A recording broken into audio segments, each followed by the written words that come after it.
we will see the descriptive statistics in more detail with some example. So in the descriptive statistics, first we are going to see about the measures of center. Okay, you can able to see the example. I have given some values here. So for the given values, we are going to find the mean, median, and the mode for that particular value. Okay. When we say mean, it is nothing but the average of the given value. So how we will find the average?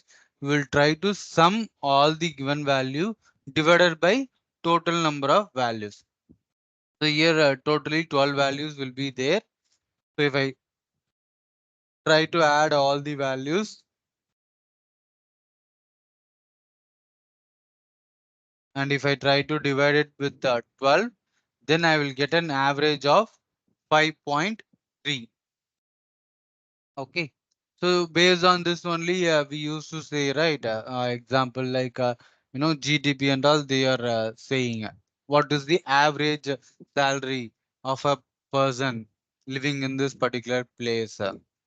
Or uh, so many scenarios like if you are taking in the school, okay, school level or college level, what is the pass percentage they are saying, what is the average pass percentage, and what is the average score students are getting in that particular subject, what is the average attendance who are attending this particular session, so those things and all we can say it as an average or mean. Similarly, we are having median. So before calculating the median, what we will usually do is first we have to arrange the data in the ascending order. So when we arrange the data in the ascending order, so we can able to find the middle value. So median is nothing but the middle value present in our data. So here, if I arrange all the values and I'm trying to find the middle value means what will be my value? To find the median value, so there are two ways. So we will have to check whether the number of values is odd number or even number. That we have to check. If the number of values is even number, then we have to use different method, and if the number of values are odd number, then we have to use different method. So if it is odd number, it is very simple. Okay, for example, if I'm having only 7 values means I will separate 3 value, first 3 value I will remove, last 3 value I will remove, so in between one value will be there, right? So that will be my middle value and I can directly specify that. But in case if I am having even number of values, then how to find the median is, again we have to use the same concept, but at last we will get two values in the middle. If you take means you will get two value. So we have to find the average of that two value. So simply we just have to add the value and we have to divide it by 2. Okay. So median is nothing but the measure center value of the sample set. So in our sample set, 5 and 2 will be the middle value. So 5 plus 2 divided by 2, which is equal to 3.5. So 5.3 is the mean value and 3.5 is the median value. Then what will be my mode value? So mode value is simply nothing but the most recurrent value in our sample set. So we are arranging the sample set in the ascending order, right? So we can easily able to find which value is maximum number of times repeated. Okay, maximum number of times which value is getting repeated, that value we will mention it as mode value. So if you see our data, in that maximum repeated value, only one is there, which is the 4. So 4 is the maximum repeated value. Then our answer is also 4. Mode is equal to 4. So this is how we will calculate the mode value. Measures of center we have seen. Now we will see measures of spread. So how our data can be spread. So here we are having four different ways. First, we will say range. Then we are having interquartile ranges there. Then we are having variance. Then finally we are having standard deviation. Okay. First, we will go for the range. So how we will find the ranges from the data, if you see, means minimum value. So what is the minimum value if you are checking, means 1 is going to be my minimum value.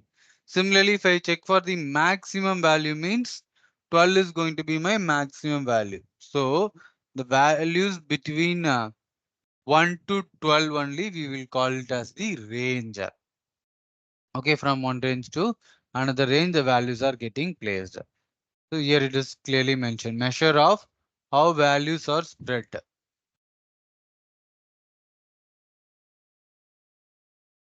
Then we are having interquartile range. So before understanding the interquartile range, we should understand what is quartile. Okay.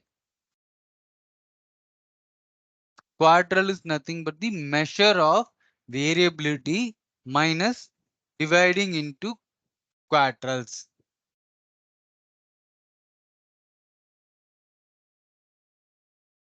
So here also two step is there. First step is going to be the arranging the values in the ascending order. So that is our first step.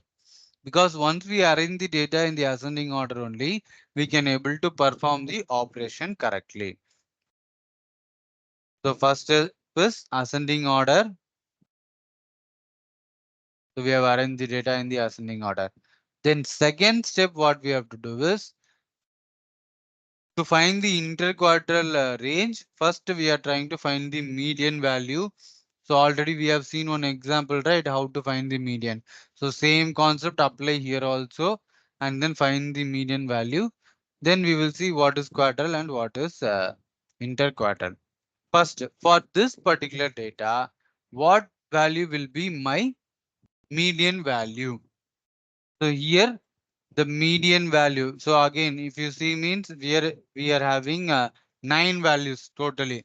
So it is very easy to separate first 4 value and last 4 value. So we can find the center value, which is the 5. So 5 is my center value. Just assume that by this data, we will know what is the minimum value. 1 is going to be my minimum value. Similarly, what is going to be my maximum value? 12 is going to be my maximum value. Then now we have found that 5 is our median value. If I am trying to convert it into percentage, the percentage wise, if I am speaking, means 0% if I say, then 1 is my 0%. And 12 is going to be my 100%. Then 5 is my what percentage? So 5 is going to be my 50%. If 5 is 50% based on this particular data, then what is 25% and what is 75%? What value you will place it in the 25% and what value you will place it in the 75%? Okay. So here we have to remember one thing. So now what will happen is, for to find the 25%, okay, we have to take first 4 value. So we have already seen, if the number of values are even number, then what we have to do is we have to take 2 values and we have to add them and divide it by 2. So if I perform that particular operation, I will get the output as 2.5. So 2.5 is my 25%. Then for 75%, again from the remaining 4 values, last 4 values, we will try to take the middle 2 value and we will divide it by 2. So the average of 9 plus 10 will be 9.5. So my 75 percentage value is 9.5. So we have found the median value 5. Then quartile, we have found that okay, 2.5 is going to be the 25 percentage, 5 is going to be my 50 percentage, and 9.5 is going to be my 75 percentage, and 12 is going to be my 100 percentage. Interquartile range means we have to subtract the third quartile with the first quartile. Here, what is the third quartile? 9.5 is my third quartile. First quartile is 2.5. So if I subtract 9.5 with 2.5, then I will get the value of interquartile range, which is 7. Then we are having variance. So when you say variance, it represents how much current values different from the expected value. Okay, so you are expecting some particular value, but actual received value is completely different. Then what is the difference between the expected and the actual value? So that is what we call it as variance, that variation in the value. So we can take any example for this particular variance, maybe expected marks minus actual marks you have obtained, or expected output. Okay, in a program you are expecting one output, or in a product you are expecting some quality, but actually what you have received. Then what is the difference between expected and the actual? So those things, if you want to calculate, means we will be using this variance. And this variance can be applied for both population variance as well as sample variance.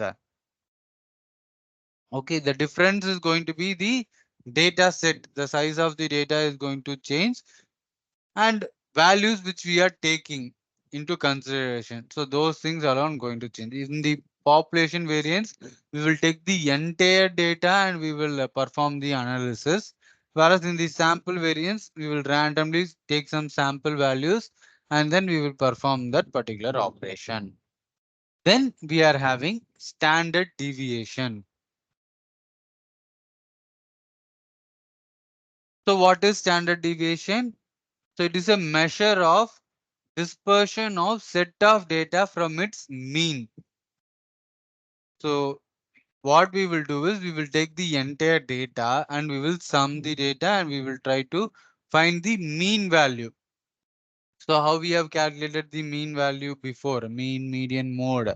The purpose of doing that is later we need those data to perform the standard deviation variance we needed. So that is why we have calculated prior.